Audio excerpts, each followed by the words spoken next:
상상도 못할 일이 벌어졌습니다. 미국 최고의 교통 전문가가 한국의 평범한 고속도로 휴게소에서 충격적인 장면을 보고 말았어요. 교통 시스템 연구의 세계적 권위자가 자신의 15년 연구를 송두리째 뒤흔드는 순간이었죠. 연구팀은 즉시 이 놀라운 광경을 기록하기 시작했고, 그 자료는 현재 국제학계에서 큰 논란을 일으키고 있습니다. 한국의 평범한 휴게소에서 대체 무슨 일이 있었던 걸까요? 미국 교통 전문가가 철저히 믿고 있던 신념을 불과 몇 시간 만에 완전히 뒤흔든 충격적인 진실을 지금 공개합니다. 안녕하세요. 저는 15년 동안 교통 시스템을 연구해온 에드워드 로버트슨입니다. 자동차, 버스, 기차가 도시 안에서 어떻게 움직이는지를 연구하는 전문가예요. 저는 워싱턴 DC에 있는 큰 사무실에서 일하고 있었는데 창문 밖을 내다보면 아래 거리에서 천천히 움직이는 차들이 보이고 있었죠. 매일 아침, 저는 똑같은 일과를 반복하고 있었어요.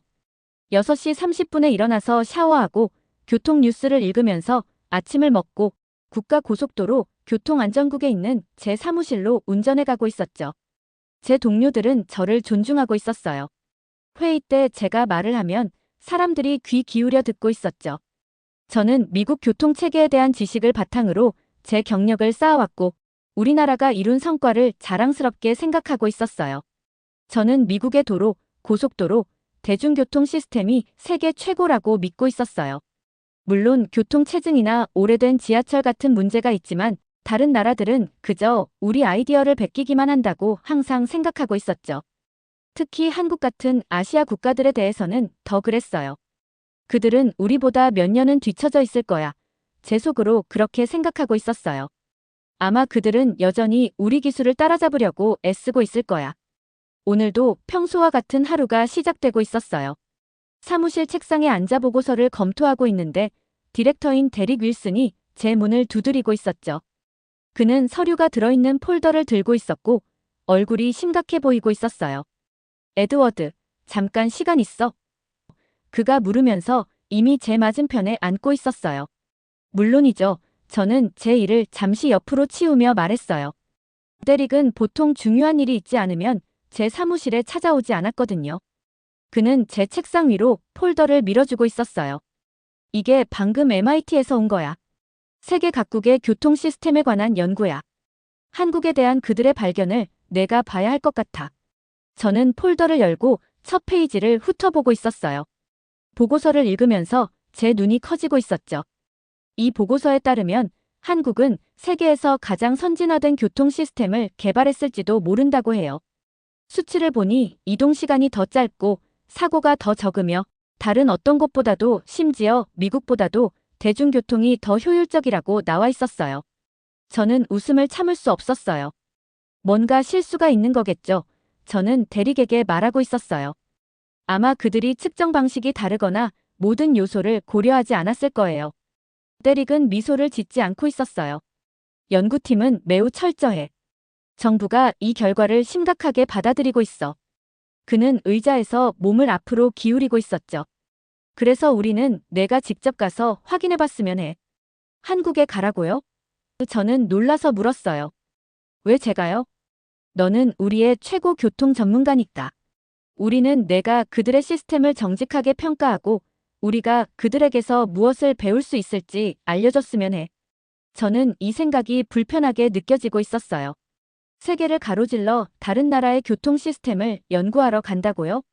특히 제가 항상 우리보다 뒤처져 있다고 생각했던 나라예요. 불필요하게 느껴지고 있었죠. 이게 제 시간을 가장 잘 활용하는 방법이라고 생각하지 않아요. 저는 말했어요. 여기에도 제 관심이 필요한 프로젝트들이 있잖아요. 이건 부탁이 아니야. 에드워드. 데릭이 단호하게 말하고 있었어요. 다음 주에 비행기가 출발해. 부서에서는 그들이 무엇을 잘하고 있는지, 그리고 우리가 어떻게 비교되는지에 대한 완전한 보고서를 원해. 데릭이 떠난 후 저는 의자에 기대 앉아 MIT 보고서를 바라보고 있었어요. 정말로 제가 한국에 대해 잘못 알고 있었던 걸까요? 제가 알고 있는 모든 것은 미국의 교통 시스템이 세계를 선도한다고 말하고 있었는데. 하지만 이 숫자들은 다른 이야기를 하고 있었어요. 그날 저녁, 집에서 저는 침대 위에 놓인 빈 여행 가방을 바라보고 있었어요. 한편으로는 가고 싶지 않았어요. 제 믿음이 잘못되었을지도 모른다는 사실을 알고 싶지 않았거든요. 하지만 다른 한편으로는 궁금했어요. 만약 그들이 정말로 더 좋은 것을 만들어냈다면 그게 어떤 모습일까요? 옷을 가방에 넣기 시작하면서 저는 긴장하고 있었어요. 이 여행은 제가 교통에 대해 알고 있다고 생각했던 모든 것에 도전이 될지도 모르겠어요. 심지어 제 자신의 전문성을 바라보는 방식까지 바꿀 수도 있을 것 같았어요. 오랜 시간 만에 처음으로 저는 알 수 없는 영역으로 발을 들여놓고 있었고 거기서 무엇을 발견하게 될지 확신할 수 없었어요. 여행 가방을 닫고 창문밖 아래의 미국 거리를 바라보고 있었어요. 일주일 후면 저는 다른 거리, 다른 시스템, 그리고 아마도 제가 항상 상상해왔던 것과는 다른 미래를 보게 될 거예요. 제가 준비됐든 아니든 이 여정이 이제 막 시작되려고 하고 있었어요. 비행기는 14시간 동안 마치 제 감옥처럼 느껴지고 있었어요. 창가에 앉아서 태평양 위로 지나가는 구름들을 바라보고 있었죠. 제 머릿속은 한국에서 보게 될지도 모르는 것들에 대한 방어벽을 쌓고 있었어요. 미국 교통 시스템의 성과들, 그러니깐 우리의 고속도로, 지하철 시스템, 교통관리 관련 정보가 담긴 서류들을 넘겨보고 있었죠. 이 서류들은 마치 오랜 친구처럼 저를 위로하고 있었어요. 우리가 여전히 최고야. 주변의 승객들이 자는 동안 저는 혼잣말을 하고 있었어요. 이 여행이 그걸 증명할 거야. 기장이 인천국제공항으로 하강한다고 안내했을 때 제 배가 꽉 조여오고 있었어요. 저는 아직 준비가 안 되어 있었어요. 제 믿음이 도전받는 걸 원치 않았거든요. 한편으로는 여전히 낡은 시스템과 형편없는 계획을 발견해서 제가 항상 생각해왔던 것, 미국이 교통 분야에서 세계를 선도한다는 것들 확인하고 싶었어요. 비행기가 부드럽게 착륙했어요. 게이트로 천천히 이동하는 동안 저는 작은 창문을 통해 공항을 바라보고 있었어요. 밖에서 보기에는 현대적으로 보였지만 그게 별로 중요하지 않다고 스스로에게 말하고 있었죠. 누구든 멋있게 보이는 공항을 지을 수는 있으니까요. 터미널 안에서 제 첫인상이 제 자신감에 균열을 내기 시작하고 있었어요. 공항은 티 하나 없이 깨끗했어요. 사람들이 세관을 효율적으로 통과하고 있었고 여러 언어로 된 표지판들이 여행객들을 명확하게 안내하고 있었죠. 모든 것이 집에서는 좀처럼 보기 힘든 정확성으로 돌아가고 있었어요. 그냥 공항일 뿐이야. 저는 스스로에게 상기시키고 있었어요. 진짜 시험은 실제 교통 시스템일 거야. 짐을 찾은 후 저는 출구를 향해 걸어가고 있었어요. 그때 예상치 못한 것을 발견했어요. 무인 셔틀 정류장이었죠. 미국에서는 이런 것들을 작은 지역에서만 테스트해봤는데 여기서는 완전히 운영되고 있었어요. 공항에서 다양한 장소로 승객들을 실어 나르고 있었죠. 저는 그곳에 서서 바라보고 있었어요. 제 호기심이 회의적인 마음과 싸우고 있었죠. 마침내 앞으로 걸어가서 셔틀 중 하나에 탑승했어요. 안에서 저는 운전석이 아예 없다는 사실에 충격을 받고 있었어요. 이 차량은 완전히 자율주행하도록 설계되어 있었거든요. 문이 닫히는 순간 저 혼자가 아니라는 걸 알아챘어요. 한 여성이 제 맞은편에 앉아 작은 미소를 지으며 제 반응을 지켜보고 있었어요. 그녀는 지적인 눈빛을 가지고 있었고 전문적인 파란색 정장을 입고 있었죠. 우리 자율주행 셔틀을 처음 보시나요? 그녀가 완벽한 영어로 물었어요. 저는 놀라움을 감추려고 하면서 고개를 끄덕였어요.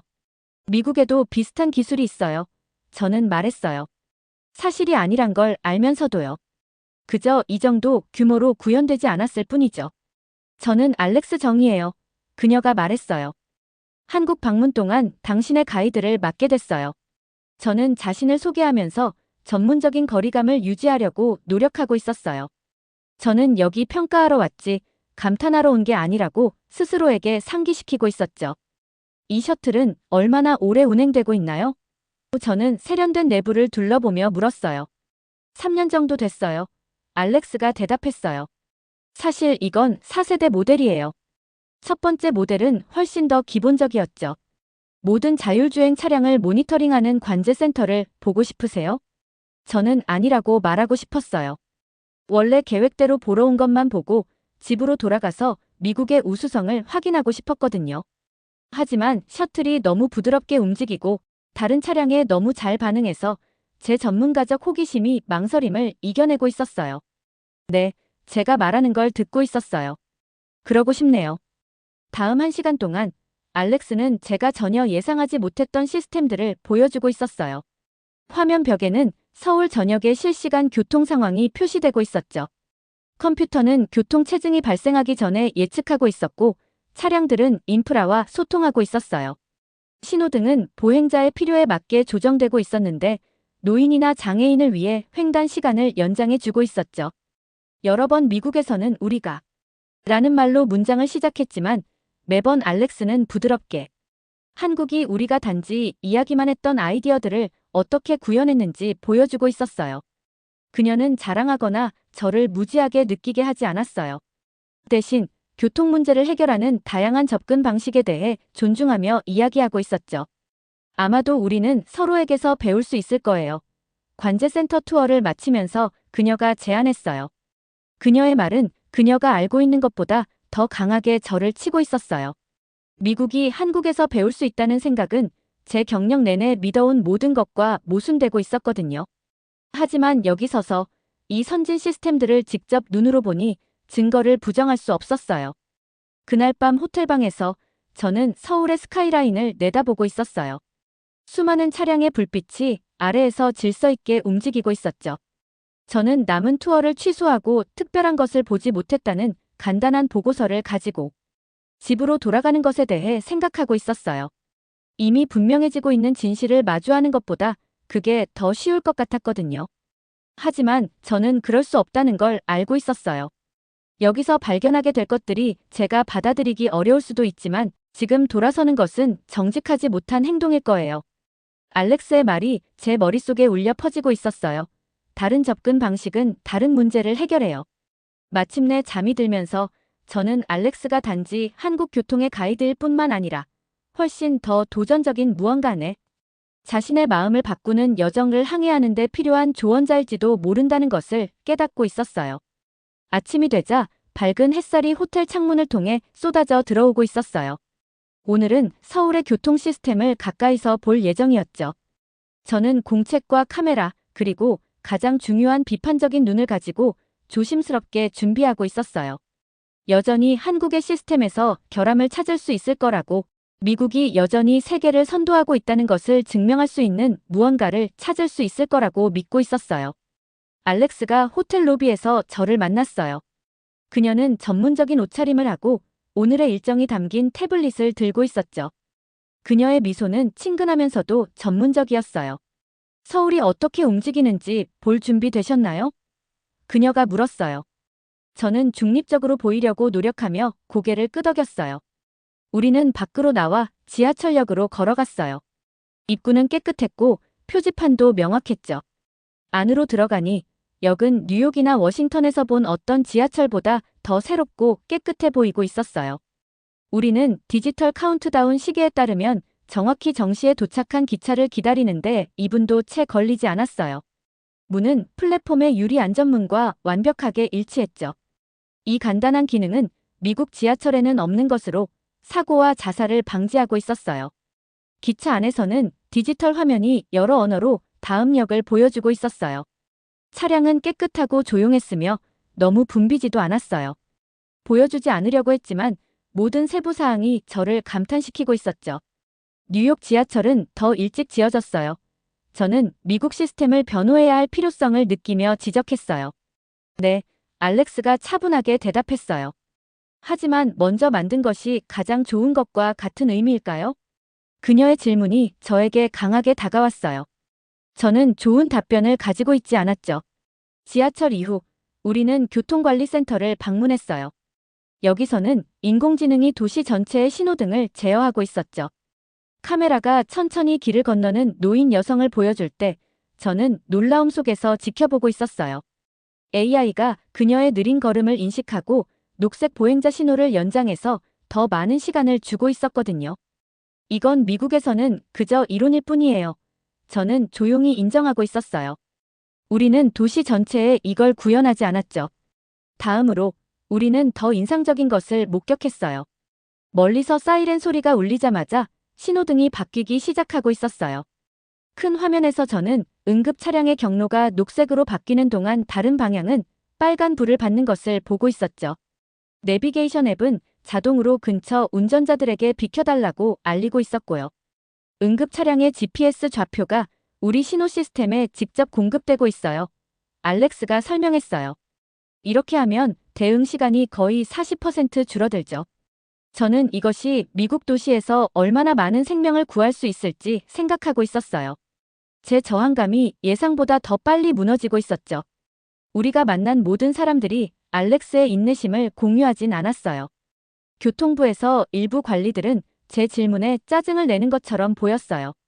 한 나이든 남성은 제가 그들의 시스템을 미국 것과 비교했을 때 얼굴을 찌푸리고 있었죠. 우리는 미국을 따라하는 게 아닙니다. 그가 단호하게 말했어요. 우리의 많은 혁신은 독창적입니다. 그의 말이 따끔했어요. 제 태도가 얼마나 오만하게 보였을지 깨닫게 하면서요. 이런 순간들이 제 자존심을 시험하고 제 접근 방식을 재고하도록 만들고 있었어요. 제가 정말 배우러 온 건지 아니면 제가 알고 있다고 생각하는 것을 변호하러 온 건지 말이에요. 오후에는 가장 큰 놀라움이 찾아왔어요. 우리는 한국의 두 번째로 큰 도시인 부산을 향해 고속도로를 달리고 있었어요. 차들이 하이패스라는 전자 시스템을 사용해 정체 없이 톨게이트를 통과하고 있었죠. 미국에도 비슷한 기술이 있지만 여기서는 모든 차선이 고속도로 속도 그대로 통과할 수 있도록 설계되어 있었어요. 톨게이트에 교통체증이 생기지 않고 있었죠. 도로 자체도 스마트해요. 알렉스가 아래 포장도로를 가리키며 말했어요. 센서가 작은 균열을 감지해서 포트홀이 되기 전에 알려줘요. 밤에는 특수 라인이 다양한 날씨 조건에서 다르게 빛나고 있죠. 이게 어디에나 표준은 아닐 거예요. 저는 여전히 결함을 찾으려고 도전하고 있었어요. 다른 것도 보여드릴게요. 알렉스가 대답했어요. 그녀는 운전기사에게 휴게소처럼 보이는 곳에서 고속도로를 나가달라고 부탁했어요. 제가 본 것은 미국 고속도로 휴게소와는 전혀 달랐어요. 건물은 깨끗하고 현대적이었죠. 디지털 표지판은 어떤 화장실이 줄이 더 짧은지 보여주고 있었어요. 음식 구역에서는 패스트푸드뿐만 아니라 건강한 식사도 제공하고 있었고, 심지어 지역 역사에 관한 문화 전시와 여행자들이 다리를 쭉 펼 수 있는 작은 정원도 있었어요. 이건 단순한 화장실 휴식이 아니네요. 저는 소리내어 깨닫고 있었어요. 여행 경험의 일부예요. 정확해요. 알렉스가 고개를 끄덕였어요. 교통은 단지 A 지점에서 B 지점으로 이동하는 것이 아니에요. 그 과정에서의 인간 경험에 관한 것이죠. 그날 저녁, 다시 호텔방으로 돌아와 거울 속 제 모습을 바라보고 있었어요. 미국의 우월성을 확신하며 한국에 왔던 남자가 사라지고 있었어요. 그 자리에는 본 것들에 점점 더 겸손해지는 누군가가 서 있었죠. 저는 공책을 열고 그날의 관찰 내용을 정직하게 적기 시작했어요. 처음으로 저는 미국 시스템을 변호하거나 한국의 성과를 축소하려고 하지 않았어요. 대신 제가 본 것과 제가 아는 것을 어떻게 비교하는지 정확히 기록하고 있었죠. 어려운 결론에 도달하자 제 펜이 망설이고 있었어요. 많은 면에서 한국의 교통 시스템은 우리보다 수십 년 앞서 있었어요. 이 말을 쓰는 것은 다시는 돌아올 수 없는 경계를 넘는 것처럼 느껴졌어요.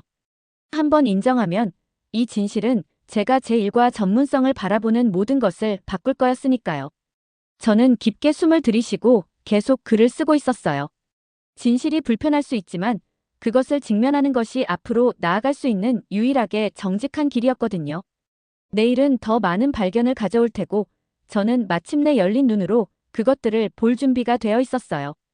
한국에 온 지 닷새째 되는 날, 제 안에서 무언가가 변하고 있었어요. 제가 쌓아올린 의심의 벽이 완전히 무너져 내리고 있었죠. 이날 아침, 저는 더 많이 배우고 싶은 열망을 가지고 일어났어요. 비판하거나 비교하기 위해서가 아니라 그저 이해하기 위해서였죠. 알렉스가 평소처럼 차분한 미소로 저를 맞이하고 있었어요.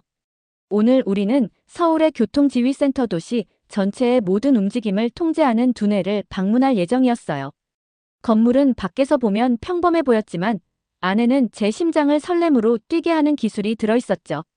우리는 벽면 전체가 화면으로 가득한 넓은 방에 들어갔어요. 사람들이 컴퓨터 앞에 앉아 도시 전체의 교통 흐름을 모니터링하고 있었어요. 마치 NASA의 임무 통제실을 떠올리게 했지만 우주선을 추적하는 대신 매일 수백만 명의 여정을 추적하고 있었죠. 한쪽 구석에서 저는 특이한 활동을 발견했어요. 몇몇 운영자들이 작은 사고가 발생한 특정 지역에 집중하고 있었죠. 시스템이 자동으로 대응하는 것을 놀라움 속에 지켜보고 있었어요. 신호등이 타이밍을 바꾸고 있었고 버스 노선이 약간씩 조정되고 있었어요. 근처 운전자들은 내비게이션 앱을 통해 대체 경로를 제한하는 즉각적인 알림을 받고 있었죠. 시스템이 사고가 발생한 지 30초 만에 감지했어요. 알렉스가 설명하고 있었어요. 아무도 신고할 필요가 없었죠. 카메라와 센서가 문제를 파악했고 AI가 이미 대응을 관리하고 있어요. 몇 분 안에 혼란이 해결되기 시작하고 있었어요. 교통 흐름이 조정되어 정체를 방지하고 있었죠. 응급 차량들이 최적화된 경로를 사용해 빠르게 도착하고 있었고요. 사고의 영향은 작고 제한적으로 유지되고 있었어요. 미국 도시에서 이런 사고가 일으키는 심각한 교통 체증과는 전혀 달랐죠. 이게 바로 차량이 아닌 사람을 먼저 생각하고 설계할 때 일어나는 일이에요. 알렉스가 조용히 말했어요. 그녀의 간단한 말이 마치 물리적인 힘처럼 저를 강타했어요. 제 경력 내내 저는 차를 효율적으로 움직이고 도로를 넓히고 더 큰 고속도로를 건설하는 데 집중해 왔어요. 얼마나 자주 그 차량 안의 사람들을 진정으로 고려했을까요? 얼마나 자주 그들의 편안함, 그들의 시간, 그들의 안전을 가장 중요한 관심사로 생각했을까요? 그 답은 저를 불편하게 만들고 있었어요. 저는 줄곧 잘못된 문제를 해결하고 있었던 거예요. 점심시간에 우리는 지휘센터 근처의 작은 식당에 앉았어요. 저는 본 모든 것들에 대해 생각하느라 대부분 조용히 있었어요. 제 시련의 무게는 신체적 위험이나 외부적 도전이 아니라 제 자신의 실수와 제한된 사고방식을 마주하는 것이었죠. 저는 여기에 미국 아이디어의 복사본을 찾으려고 왔어요. 마침내 저는 알렉스에게 인정했어요. 대신 제가 상상도 못했던 혁신을 발견했네요. 알렉스는 의기양양하거나 잘난 체하는 모습이 아니었어요. 그저 이해하는 마음으로 고개를 끄덕일 뿐이었죠. 때로는 집을 떠나야 명확히 볼 수 있어요. 그녀가 말했어요. 오후에는 어린이 교통안전교육센터를 방문했어요. 건물은 색색으로 채색되어 있었고 상호작용하는 전시물로 가득 차 있었어요. 학교 단체들이 전시물을 돌아다니며 안전에 대해 배우고 있었지만 더 깊은 무언가도 배우고 있었죠. 저는 선생님들이 아이들에게 단순히 길을 건너는 규칙뿐만 아니라 교통 시스템 뒤에 있는 철학과 사회가 소중히 여기는 것을 어떻게 반영하는지, 개인의 선택이 모두의 경험에 어떤 영향을 미치는지를 설명하는 것을 지켜보고 있었어요. 밝은 눈을 가진 어린 소녀가 제가 지켜보고 있는 것을 알아챘어요. 그녀는 호기심 어린 표정으로 다가와 한국어로 뭔가를 말하고 있었죠. 알렉스가 그녀의 질문을 저에게 번역해 주었어요.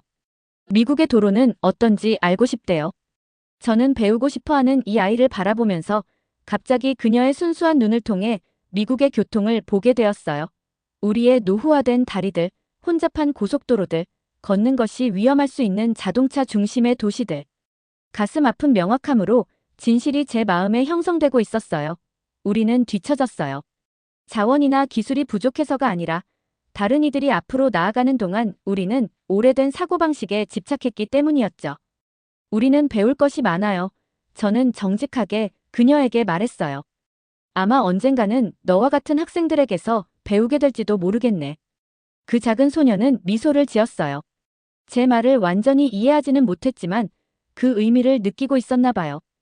그녀는 친구들에게 돌아가기 전에 약간 허리를 숙여 인사했어요. 그날 저녁 호텔방에서 저는 단순한 메모가 아닌 비전을 작성하기 시작했어요. 제 여정의 보상은 한국 기술에 관한 데이터가 아니라 미국에서 교통이 어떻게 될 수 있는지에 대한 새로운 이해였거든요. 전에는 상상하지 못했던 가능성이 보이기 시작하고 있었어요. 한국의 교통카드 같은 통합결제 시스템에 대한 아이디어를 스케치하고 있었어요. 응급차량 우선 순위 시스템이 어떻게 수천 명의 생명을 구할 수 있는지 개요를 잡고 있었죠. 내장된 센서와 취약한 보행자를 보호하는 적응형 신호등을 갖춘 스마트 고속도로 계획을 초안으로 작성하고 있었고요. 몇 시간 동안 에너지와 목적으로 가득 차서 쉬지 않고 글을 쓰고 있었어요. 이건 더 이상 단순한 보고서가 아니었어요. 변화를 위한 청사진이었죠. 미국이 모든 면에서 세계를 선도한다고 믿고 한국에 도착한 에드워드는 사라졌어요. 그 자리에 더 겸손한 사람이 앉아 있었지만 더 명확한 비전과 더 큰 결단력을 가진 사람이었어요. 자정이 다가오자 저는 마침내 펜을 내려놓고 서울의 반짝이는 불빛을 바라보고 있었어요. 아래 거리는 효율적인 움직임으로 흐르고 있었어요. 자동차, 버스, 보행자들이 모두 조화롭게 공간을 공유하고 있었죠. 저는 자존심을 잃었지만 그보다 훨씬 더 가치 있는 것을 얻었어요. 현재를 넘어 가능성을 볼 수 있는 능력이었죠. 내일 저는 미국으로 돌아가겠지만 이 새로운 비전을 가지고 갈 거예요. 진짜 여정은 이제 막 시작되고 있었어요. 비행기는 저를 미국으로 데려가고 있었지만 제 마음은 여전히 한국에 머물러 있었어요. 14시간의 비행 동안 저는 제 생각을 정리하고 사진들을 다시 살펴보며 앞으로 닥칠 일에 대비하고 있었어요. 쉽지 않을 거라는 걸 알고 있었죠. 제 동료들은 미국이 뒤처져 있다는 말을 듣고 싶어 하지 않을 테니까요. 자신이 더 이상 최고가 아니라는 사실을 배우는 걸 좋아하는 사람은 없잖아요.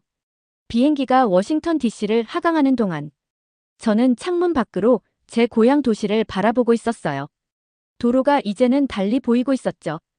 고속도로가 얼마나 많은 차선을 가지고 있는지, 주차장으로 얼마나 많은 공간이 사용되고 있는지, 버스가 어떻게 자동차와 같은 교통 체증에 갇혀 있는지 눈에 들어오고 있었어요. 한때 정상으로 여겼던 모든 것이 이제는 구식으로 보이고 있었어요. 다음 날 아침, 저는 일찍 사무실 건물에 도착했어요. 익숙한 경비원이 저를 맞이했고 엘리베이터가 저를 제 층으로 데려가고 있었어요. 모든 것은 2주 전에 제가 떠났을 때와 똑같았지만 돌아온 저는 떠났던 그 사람과 같지 않았어요. 대릭은 5명의 다른 부서장들과 함께 회의실에서 기다리고 있었어요. 그들은 호기심 어린 눈빛이었고 약간 조바심을 내는 것처럼 보이고 있었죠. 저는 노트북을 프로젝터에 연결하고 깊은 숨을 들이쉬고 있었어요. 그래서 한국에서 뭘 발견했어? 유용한 거라도? 대릭이 물었어요. 저는 첫 번째 슬라이드 서울의 통합교통지휘센터 사진을 클릭했어요. 제가 발견한 것은 저는 천천히 말을 시작했어요. 우리가 적어도 30년은 뒤처져 있다는 거예요. 회의실이 즉시 시끄러워졌어요. 몇몇 사람들은 제가 농담을 한 것처럼 웃고 있었고 다른 사람들은 그것이 절대 사실일 수 없다고 논쟁하고 있었어요. 한 남자는 얼굴이 분노로 붉어진 채 일어섰어요. 말도 안 돼. 우리는 미합 중국이라고. 저는 소음이 잦아들기를 기다리고 있었어요. 이런 반응은 예상했었죠. 변화는 결코 쉽지 않아요. 특히 우리의 자존심을 건드릴 때는 더욱 그렇죠. 부탁합니다. 저는 차분하게 말했어요. 제가 본 것을 보여드릴게요. 다음 2시간 동안 저는 모든 것을 발표했어요. 공항의 자율주행 셔틀, 노인 보행자를 보호하는 AI 신호등, 응급 차량 시스템, 통합교통카드, 도로의 예측 유지보수, 작은 커뮤니티처럼 느껴지는 휴게소 등이요. 각 사례마다 저는 미국이 이런 혁신을 채택할 수 있는 구체적인 방법을 포함시키고 있었어요. 얼마나 많은 생명을 구할 수 있는지, 사람들이 얼마나 많은 시간을 절약할 수 있는지, 우리 도시가 얼마나 더 살기 좋은 곳이 될 수 있는지 보여주고 있었죠. 천천히 논쟁들이 사라지고 있었어요. 질문들이 더 사려 깊어지고 있었고 가장 의심스러워하던 얼굴들조차 관심을 보이고 있었죠. 이건 단지 기술에 관한 것만이 아니에요. 저는 설명했어요. 한국이 성공하는 이유는 그들이 교통에 대해 다르게 생각하기 때문이에요. 그들은 단지 차량이 아니라 사람을 움직이는 데 초점을 맞추고 있어요. 그들은 시스템이 개별적으로가 아니라 함께 작동하도록 설계하고 있죠. 그들은 문제에 그저 대응하는 대신 미리 예방하고 있어요. 제가 발표를 마쳤을 때 회의실은 조용했어요. 대릭은 새로운 존경심을 담아 저를 바라보고 있었죠. 2주 전에 떠났던 에드워드와 같은 사람이 아니군. 그가 말했어요. 맞아요. 저는 동의했어요. 그리고 우리의 교통 시스템도 똑같이 머물러 있으면 안 돼요. 그 후에 몇 달은 도전적이면서도 흥미진진했어요. 저는 한국의 혁신을 미국 도시에 가져오는데 초점을 맞춘 새로운 팀을 이끌고 있었어요. 우리는 간단한 프로젝트부터 시작했어요. 한 동네에서 스마트 신호등을 테스트하고 버스와 지하철을 위한 통합 교통카드를 만들고 작은 문제가 위험해지기 전에 감지할 수 있는 센서를 다리에 설치하는 것이었죠. 모든 사람이 우리의 일을 지지하지는 않았어요. 일부 관계자들은 다른 나라에서 온 아이디어에 저항하고 있었죠. 예산 회의는 제가 모든 달러를 위해 싸워야 하는 전쟁터가 되고 있었어요. 때로는 포기하고 싶은 마음이 들기도 했어요. 하지만 그때마다 서울에서 본 노인 여성이 생각났어요. 그녀가 더 많은 시간이 필요할 때 횡단보도 시간이 자동으로 연장되었던 그 장면이요. 저는 이 간단한 기술이 엉덩이 수술 후 천천히 걷는 제 어머니에게 얼마나 도움이 될 수 있을지 생각하고 있었어요. 그래서 계속 앞으로 나아갔죠. 한국 여행 1년 후, 저는 포틀랜드에 있는 미국 최초의 완전 통합 교통센터 개막식에 서 있었어요. 버스, 기차, 자전거 대여, 카시어링이 모두 한 곳에서 연결되고 모든 것에 사용할 수 있는 단일 카드가 있었죠. 한국에서 본 것에 비하면 작았지만 시작이었어요. 개막식에서 리본을 자르는 동안 저는 군중 속에서 익숙한 얼굴을 발견했어요. 알렉스가 이 첫걸음을 지켜보러 와 있었어요. 우리의 시선이 마주쳤고 그녀는 작은 승인의 고개 끄덕임을 보내고 있었어요. 제가 한국에서 가져온 지혜는 특정 기술이 아니었어요. 그것은 새로운 시각이었어요. 다른 사람들에게서 배우는 겸손함, 더 나은 것을 상상하는 비전, 그리고 어려울 때에도 오래된 생각에 도전할 용기였죠. 앞으로 가야 할 길은 여전히 멀어요. 미국은 하룻밤 사이에 변하지 않을 거예요. 하지만 수년 만에 처음으로 저는 단지 목적지에 도달하는 것뿐만 아니라 여정 자체를 기대하고 있었어요. 작은 변화 하나하나가 사람을 진정으로 먼저 생각하는 교통 시스템에 우리를 더 가깝게 데려가고 있었거든요. 새 센터를 이용하는 첫 승객들을 바라보면서 저는 진짜 모험이 이제 막 시작되고 있다는 것을 알고 있었어요. 오늘의 영상은 여기까지입니다. 오늘의 사연 재밌게 보셨다면 좋아요와 구독 꼭 부탁드릴게요.